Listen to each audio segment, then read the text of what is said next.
Welcome, everybody. We're back for another week at the Bird's Nest. Thank you for joining us. I am really excited today, like super stoked when you get that, DM says, yeah, Dave, I'll be on the podcast. So Julie Raeder, you know her from LinkedIn, CSM at Dooley, made the transition from education to tech, but has a whole depth behind her in terms of her experience, her mindset, and I am really, really excited to get into this today. So, Julie, thank you for joining me. Yeah, I'm pumped to be here. Thanks so much for having me. No, absolutely. So let's dive in, right? I kind Let's do of, it. tease this a little bit, and we'll get into like your transition and how you came to where you are, right? But I always really find it fascinating. Like I spent the past couple of days going back, kind of researching your background, take a look, and just understand the person. Now, you played basketball for how many years, Julie? Yeah. Since total, like not in college, or outside of college total, I would say like probably like 26 years. Like 26 years. yeah, like probably I don't know if that's exact number, but like since I was like five, Right, like dribbling the ball, um like the little, like yeah. Yeah, the like the little tykes, like, little camps. t-shirts, right? Yeah. Yeah. Right. So yeah. I Yeah, mean, long time. like seriously, right? So when you take a, and I'm always fascinated, and I was, my brother got to the athletic ability. I maxed around age 12 is when I hit the All-Star game in like Little League, and I don't even think I was supposed to be there. My dad coached it, so I'm pretty sure I got like a free pass, right? Yeah. Um, but no need to laugh, Julie, but that's fine. So I mean, so when you take a look at that and say, okay, like what you learn, or if there, I mean, you probably can't appreciate it at 16, 17, 18, right? But looking back on it, Mhm. how did that shape you? Such a good question.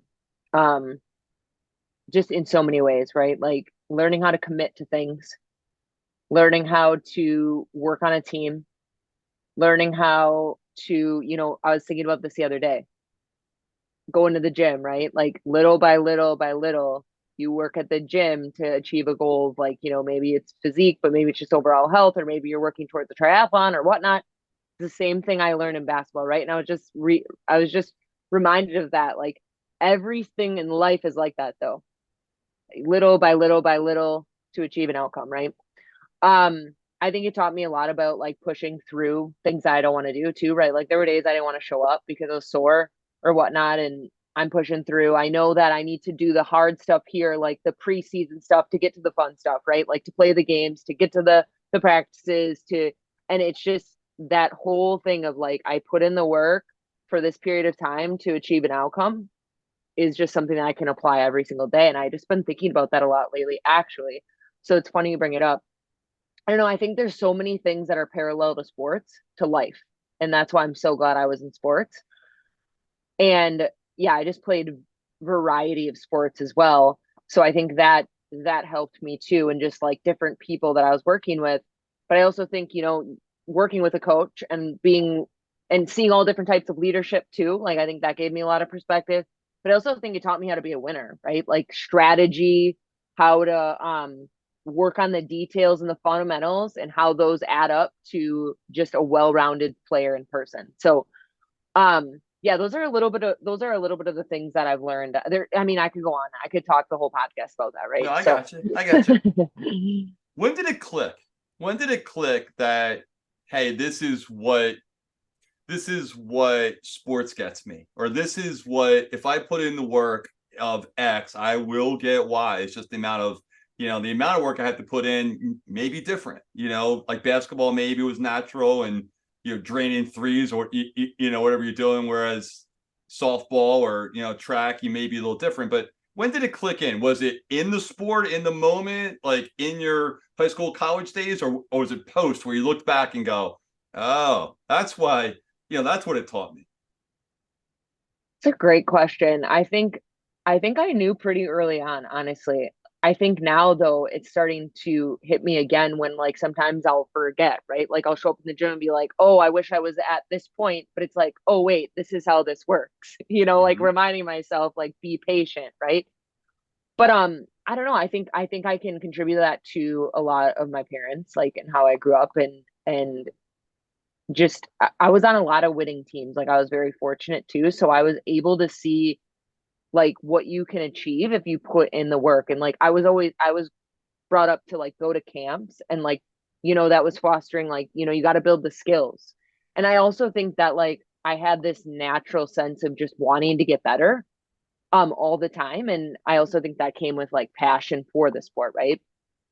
Um yeah, but I always had this sense, and I maybe this is like God given, I'm not sure, but like I've been thinking about this a lot too. But there was like points when I would go out on the like outside when I would be shooting, and I would just be reflecting on like, okay, I would shoot this shot, and I was really good at shooting. I would shoot this shot, and then I would reflect on like, well, why didn't that go in? And I just had this like natural instinct of like reflecting immediately and being able to adjust. And so I think that's just contributed to me always wanting to get better and like just continually developing as a player. Um, and so then I also think that's just contributed to like winning and just being on successful teams. So You've worked, I mean, I wrote that down. I looked down to write that down because I saw you posted recently about like Tim Grover, right? Like winning, and great book, by the way. I think I love that book. great book, Really good. right? But you said, I learned how to be a winner.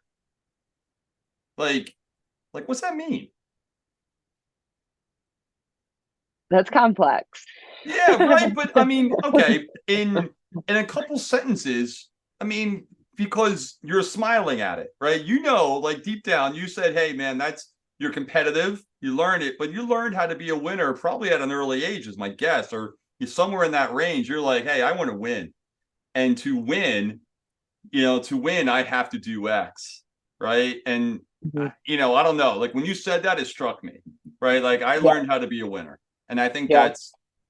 that's it you can teach that.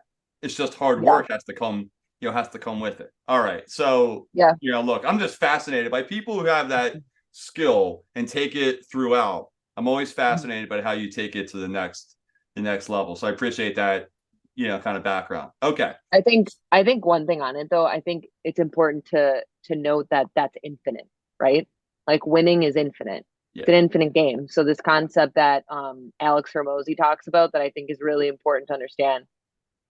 If you're trying to win life, you're trying to win life, let's say, like you're never going to essentially like win life, right? Like this is constant, it's an ongoing game, but I think you define what your winning looks like in life and then you just keep working towards that. And I think one of the things to think about with winning in yourself is like, are you reaching your potential? Like, are you meeting the standard that you set for yourself every day? And I think that's one way now that I think about it in terms of like how I applied it from sports. But Yeah. I think from the sports lens, like early on, I realized like this is what makes a great team and how we all function together and the different roles and how the coach plays in. And I've always just been able to see the entire lens. And it's like this is easily applied to business too, right? Like how do all the teams function together? And how leadership plays in and the mission we're on, right? So and the goals we're trying to achieve, like bring more revenue in, right? So yeah. No, I love it. I love it. All right, so let's get into. I mean, obviously, I can't tease this at the beginning or you mention it, whatever. Is your journey? Okay, now we're at a CSM at Dooley. Everybody knows them.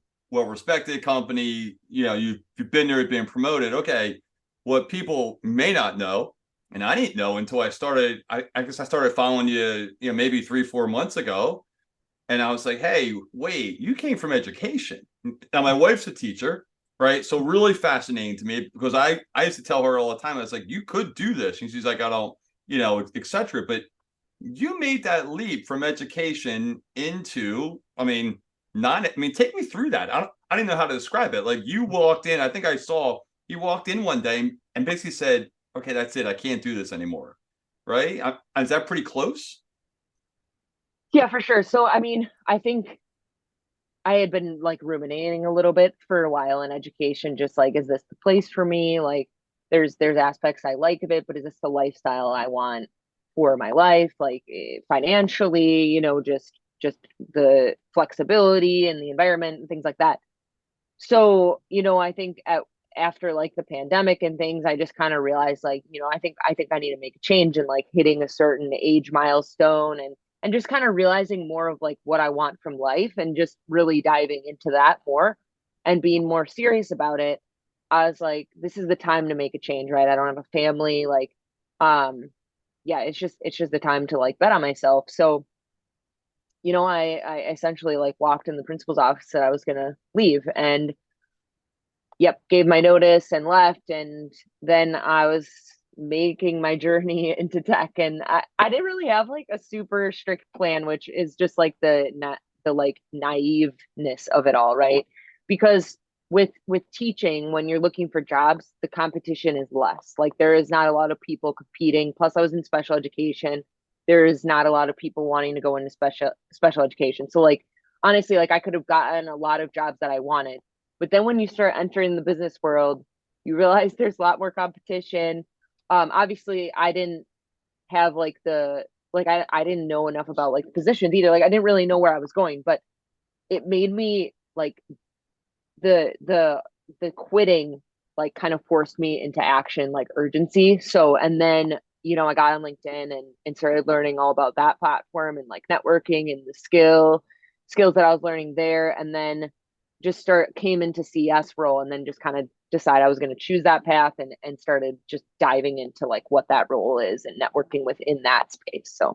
So, I mean, I find it fascinating, right? Because basically you burned the boats and said, "Okay, I'm out."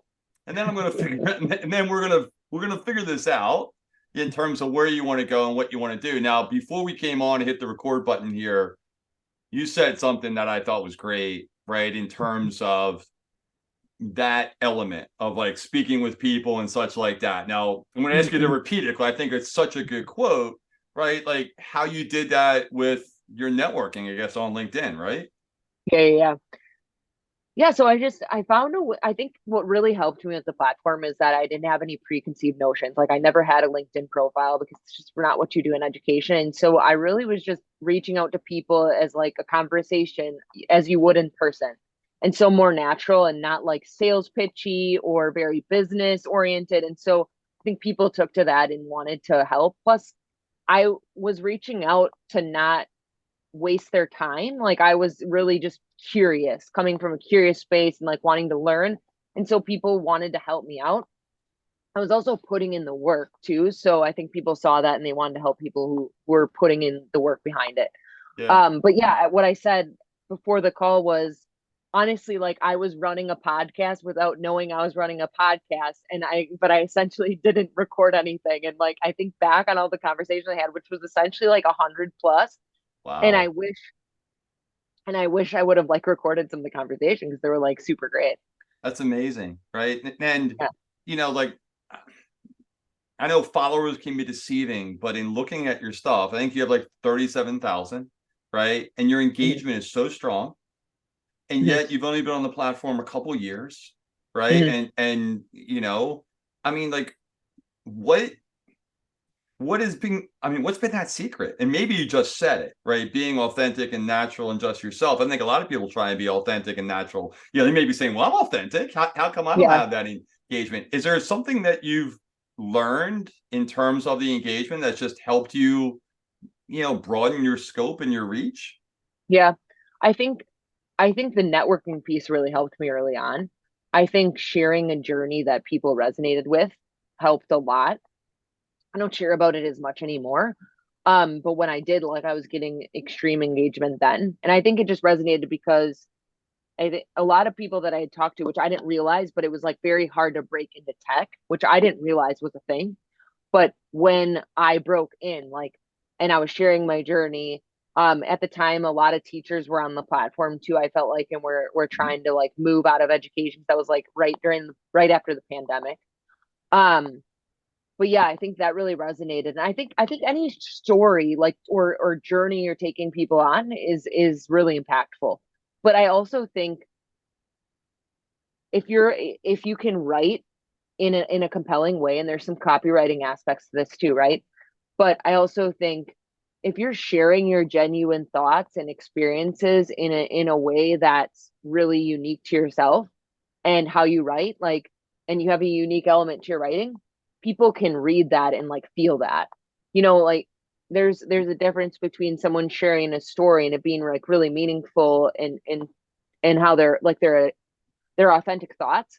But then there's like another side where you can kind of tell that it's maybe like not authentic. I don't know how to like really No, I define it, think but there's no. I there's mean, a difference there.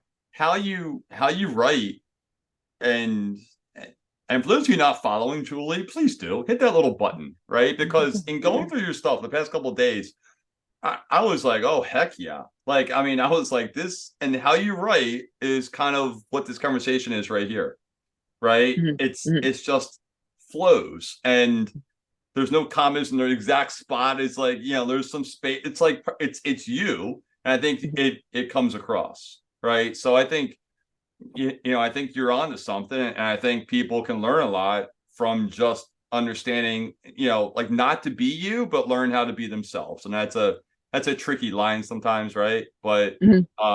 no, it's really, really good. One of the Yeah. things you wrote, one of the things you wrote was being connected about, hey, can we talk to people in public and just say hi at a lake, at a grocery store, at a gym, at a supplement store, like whatever. And people like flock to it. And I was like, wait, people like are engaged with this, which was intriguing to me because the pandemic's, it's I mean, there's COVID strands, but the pandemic's over. We're back to work. We're doing our thing. But yet you Mhm. said, hey, are we really like talking to people? And I was like, like what made you write that? Like what is that? And now that you bring this up, maybe I like to talk about it more and dive into it because I think you go through periods on LinkedIn. There's transitions, right? I had a lot to talk about when I was transitioning and like my Mhm. networking and figuring everything out. It was super creative, and I also didn't have a job, so there's that plays into it, right? Well, I Yep. had some teaching stuff, but like that plays into it and the creativity. Like if your mind's not cluttered, you're more creative and you can express and write. Good But point. but yeah, so I've kind of shifted away from all those things and kind of finding like what I want to talk about all the time. But one of the things I've just been really reflecting on is like relationships and connections and what that means in our world today and just like what true community is. Like everyone throws that word out, everyone's creating communities online.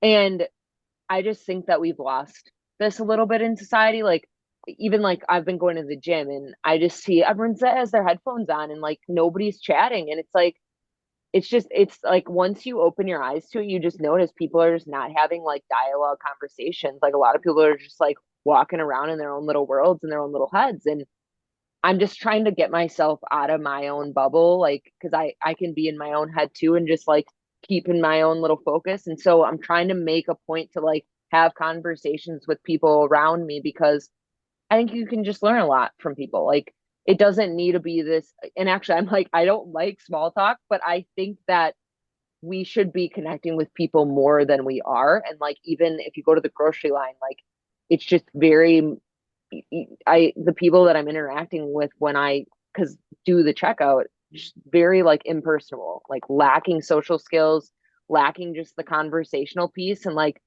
I just want to have that conversation. I think what's like really highlighting this for me too though is like that I went to full remote work and I used to be in person and it's just not the same, if you're like interacting in person. And so like if I go the whole week without like interacting in person, like I notice a difference with myself. So I just think we can be like stronger as a society if we start connecting with people more and having these conversations outside of like the internet.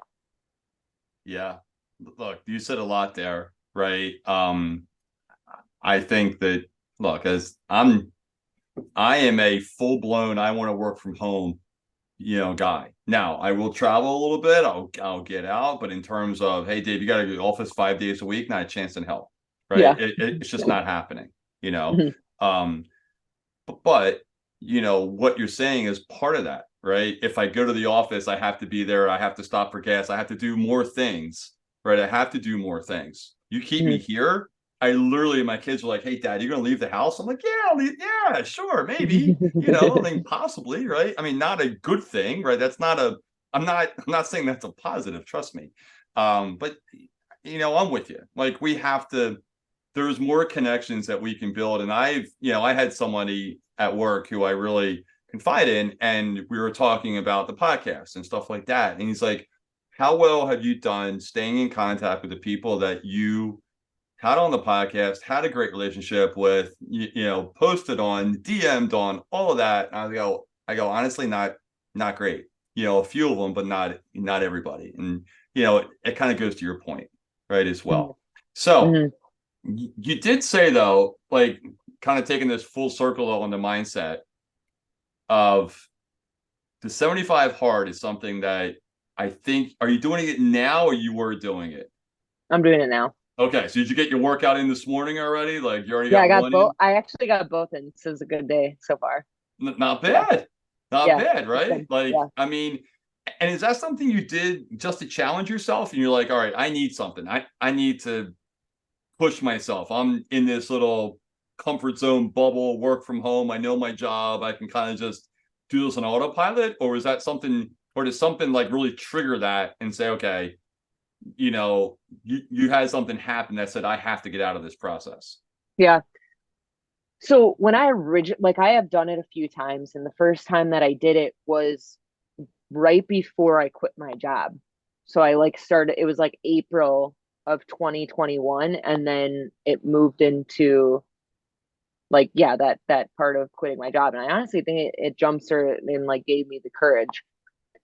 But for right now, I think for people who don't know what 75 hard is, it is a mental challenge. Like people think it's a physical challenge, but it's really a mental challenge. But honestly, now that I've done it a few times, like it's just like going to be my standard, right? Like maybe I won't work out twice every day, but I do think that it's realistic to go to the gym and do some sort of movement and lift, but then also had a walk in a day, right? Like otherwise I'm sedentary the rest of the day besides the one time that I went to the gym. So I don't think that's too much to ask. Like we should be moving more, right? Um, it's also including making sure I drink water, making sure I read and educate myself. It's a progress picture, and then it's like nutrition. So and then no alcohol, and you're following a nutrition plan. So all those things I feel like are just the standard, right? Like I don't think they're extreme anymore. Like I think that they are just the standard, and that's what I'm going to follow. So like right now I'm like doing it for 75 days straight, but honestly like I'm not even taking it as like the 75 days straight thing. Like I'm like this is the standard for me because now you're asking why it jump started for me. Well, actually one of my friends on LinkedIn reached out to me and was like, "Hey, like let's level ourselves up like and whatever." And so I was like, "Oh, great. Like that's good. Like I'll get on." But then also like if I was like kind of losing some habits that I know make me the best self. So I didn't like that. Like if I don't drink enough water, like I just feel like I have zero energy. If I don't work out consistently, like I'm just not good for work, right? If I especially if I don't do it before. Also yeah, just like completing those tasks in a day, like stacking those wins, kind of what I went back to or what I said about like basketball and like, just focusing on the details. Like this is how life is, right? Like you have to win the day in order to get where you want to go. And so, yeah, I'm just setting the standards for myself. I'm setting those tasks. And I think honestly, they're just like basic healthy habits that I want to keep for myself so I can be the best version of myself. You said a lot of things. You set the standard.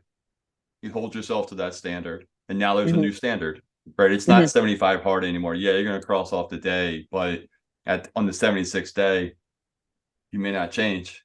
Hmm. And there's a new standard that you're setting for yourself and the potential that you have. And I think that's the core of it. And I think that's the one thing you said right there is what I take away. I set a new standard for myself. And Hmm. I think that's kind of goes back to your athleticism.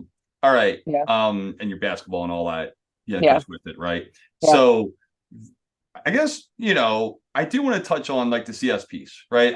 I love the mindset. I love where you come from. I'm going all that translate. Like you said, I want to work out. I want to eat right. I want to drink water. I'm better for work. Okay, Hmm. let's talk that CS piece, right? Because you have a perspective that's unique now because you're new to tech. You came from a different industry. You're coming in with the different perspective. And I know you touched on this a little bit of, you know, probably the CS and sales, piece of the puzzle. I come from the sales background, and Mhm. what you had normally said was the hey of the come on, I'll get it. There it is. Of the goals of the client. The goals of the client, right, are in kind of the upfront. It's not your job in CS to kind of understand that and, kind of see where we're at, right? I mean, did I get that close in terms of what you were getting at? Was this from a post that you said? Yeah, I think so. Yeah. Like, I mean, you talked on CS in terms of, hey, look, of churn and on, like who are we selling to? What expectations do we have? And are we setting our CS team up for like this Mhm. hard, action and conversations when we should be having those on the front end of, hey, this may not be the best use case for you, right? Let me try that again, right? Is that, Yeah. I mean, you come from outside the industry, you're new to it, you're having success in it. How do you see that like sales and CS? Like, let me just make it easy. How do you see that sales and CS marriage and relationship?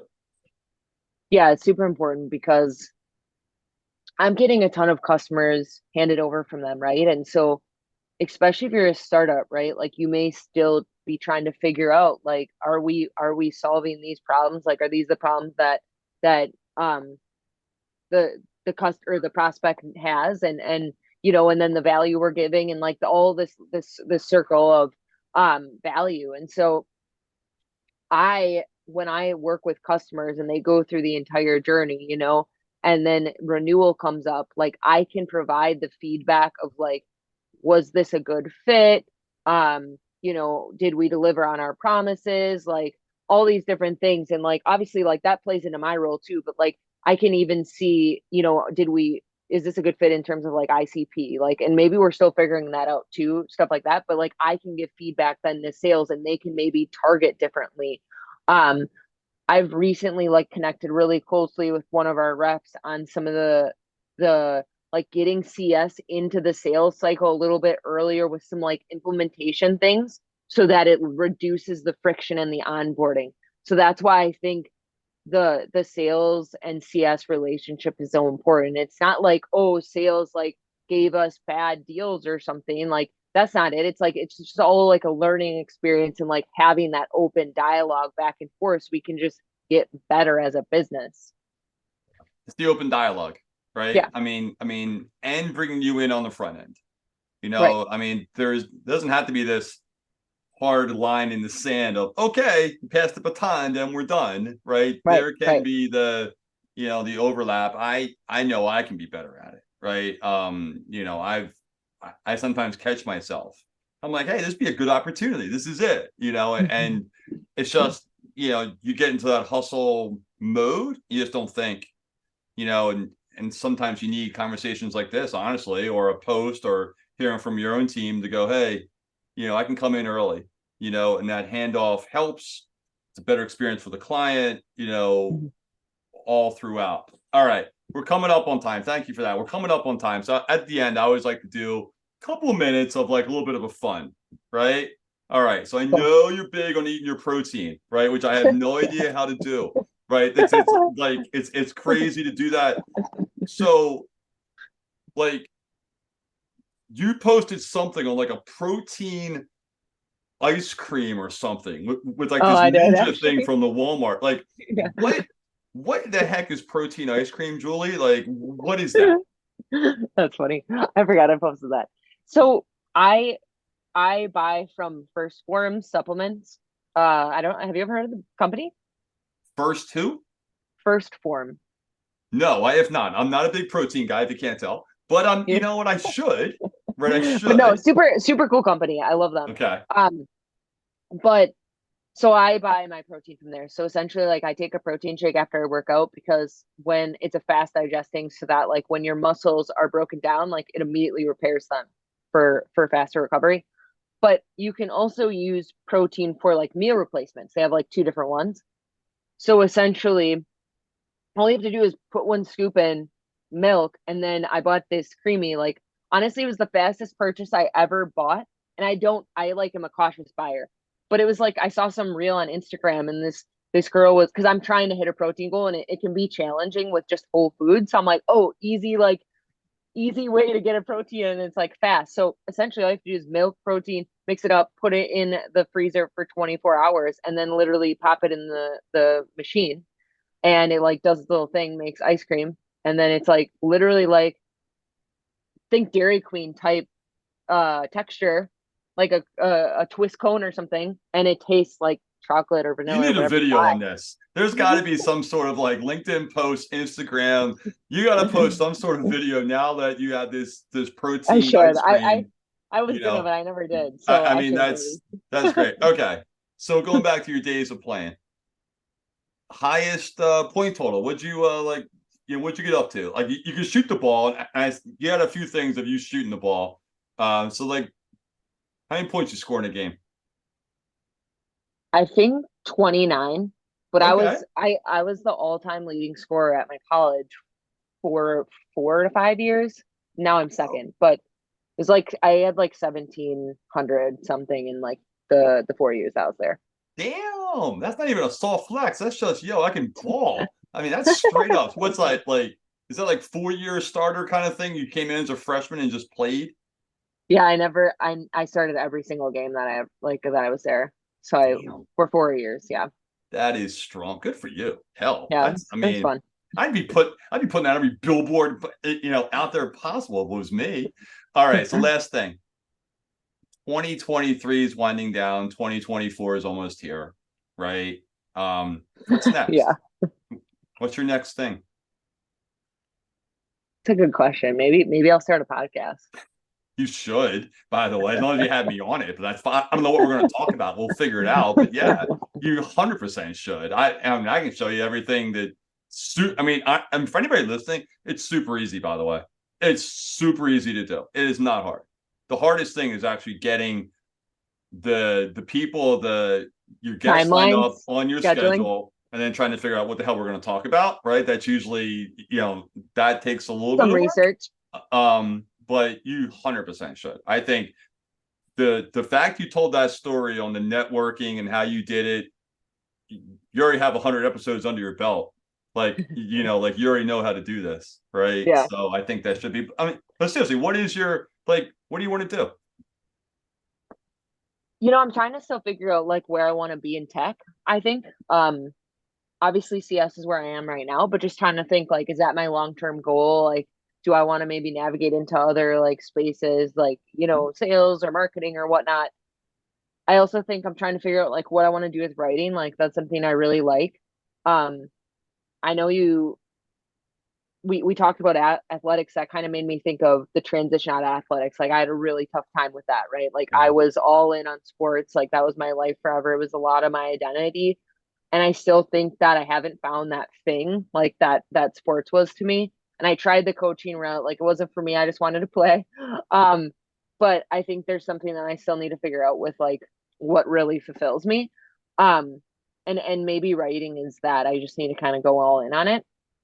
Um, but one of what I wanted to say about the podcast stuff too is I don't know if you get this, but like I'll listen to podcasts. Like I usually walk listening, Mm-hmm. or like I try to listen like pretty much daily.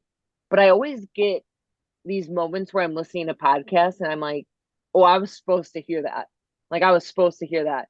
And I don't know like what it is, but I just like and that can be anything, right? Like or just science, but like I get that a lot with podcasts, and I just love podcasts. And I've been like analyzing podcasts for a long time, like what makes a good one? Why do I want to listen to this one? It's kind of like writing too. Why do I read this person's post?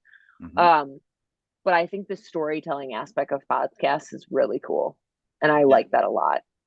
I think you'd be phenomenal at it. Like seriously, I think you'd be phenomenal at it, and I think you already have a lot of connections where I think you know what stories that other people would want to hear. I think you're a natural storyteller.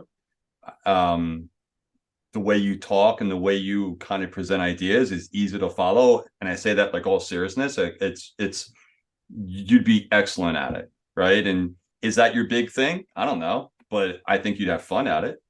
And I think that as long as you have fun at something, then you know what, do it, right? I Yeah. need to add Yeah. more stuff to my life. Like I may add pickleball to my life. I don't know. Like we'll have to see. I actually been thinking about that too. Thanks. Like See, there you pickleball, go. but So what about you? What's your What's your thing? Oh goodness, you're the first person ever to do this to me.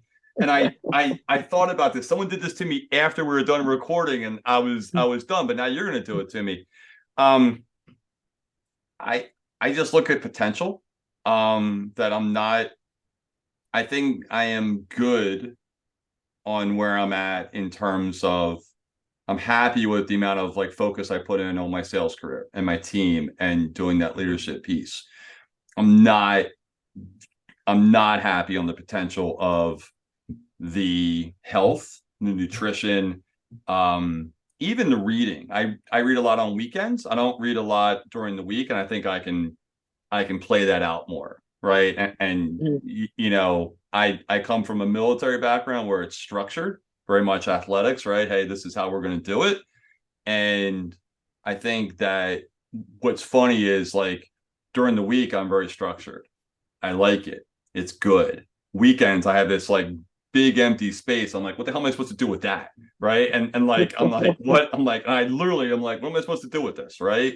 And it's Right. not as productive. And I think that, that I can be better in terms of my potential in these other categories of my life, if I'm just being completely honest. Yeah, yeah. Yeah. So, I think we all can, right? And I think my thing too, one of my next things is like really figuring out what's a big challenge for me. mhm. Like, is it to go run a marathon? Like something super like really challenging because the only way you grow is when you hit that point of like, oh, I should stop. Like, like say you're on a run, I'm just going to use the same example, but like you get to a point where you're like, oh, this is exhausting, I want to stop. But then when you push past that, like that's when you grow, and you need to get to that, like, how do I constantly try to get myself at that point? And like if I can do that daily, like the growth is going to be like super fast and super, like I'm going to move faster, right? But to find those moments and to constantly challenge yourself, I think that's hard, right? um so yeah, that's just what I've been thinking about too, I like mean, some big challenge. I look at my pillars and I go, okay, here's my career, kind of myself and the team kind of, merged into one. I Hmm. have my health, nutrition, working out, all kind of there, right? And for me, I have my faith, and that could be, someone else could be, the third pillar, or maybe you have two pillars. I don't know, right? But Yeah. I feel you, in terms of just understanding what that is. But I think what I'm going to take away from this is you learn how to win, and I think you can learn how to win in your career. You can learn how to win in your nutrition and physical. You can learn how to win in all these elements of your life. It Yep. doesn't have to be just your career. Yep. And I think what you also said for me was you set a new standard, right? And that is the standard that we're going to hold ourselves to. And I Hmm. think that is a powerful statement, right? If you get that in your life, in your mind, you're good, right? And then you just raise Hmm. the standard. You push yourself beyond, you set a new standard, and that's Yep. it. And now you're really into that growth that you're talking about. So Yep. there it Yep. is. Like I always kind of go through these podcasts a little bit, and I always wonder, hey, like what am I taking away from this? And I think Hmm. you asking me that question kind of made me, I don't have to do this tomorrow when I'm doing the editing. Now I just did it. Yeah. Right. Yeah. So, but look, Julie, thank you so much. Like literally, I know you're crazy busy. I can see it out there. I know you do a ton of these. You already said you're phenomenal. And I'm telling you, do the podcast. For anybody listening, when Julie does her podcast, I'm going to push you to do it, by the way. I'm going to send you like a DM and go, Julie, right? Listen to her, follow her on LinkedIn. And Julie, thank you so much. Like seriously, Yeah. thank you for doing this. And I look forward to being connected further. Okay. Yeah. Thank you. Thank you so much. This is awesome. Awesome. All right, everybody. Take care. We're back next week.